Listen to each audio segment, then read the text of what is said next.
all necessary steps to preserve the safety and security of its people, which is sacrosanct, inviolable, and sacred. Pakistan fully respects the sovereignty and territorial integrity of the Islamic Republic of Iran.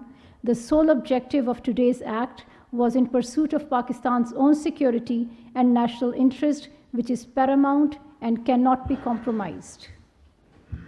As a responsible member of the international community, Pakistan upholds the principles and purposes of the UN Charter, including territorial integrity and sovereignty of member states.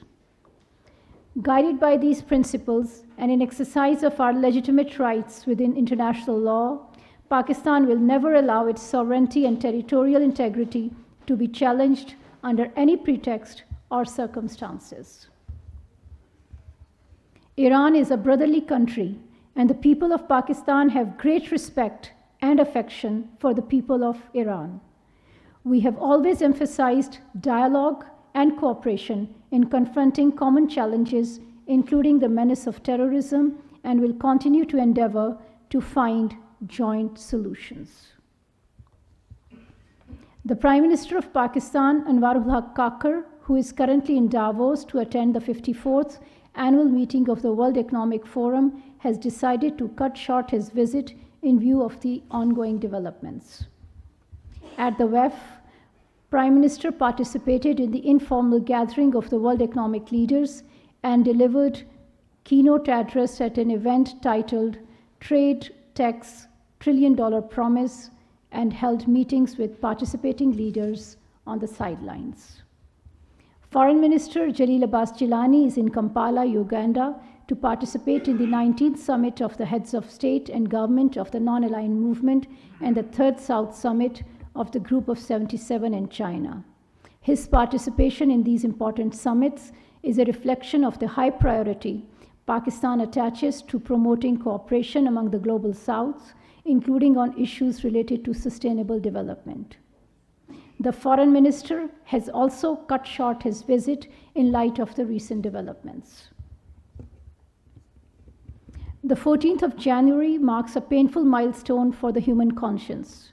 It was the 100th day of Israel's war in Palestine, which has taken over 24,000 lives in Gaza, a toll that is escalating with each passing day. The staggering number includes almost 10,000 children and over 6,700 women. The indiscriminate violence by Israel has to end. Humanity must prevail.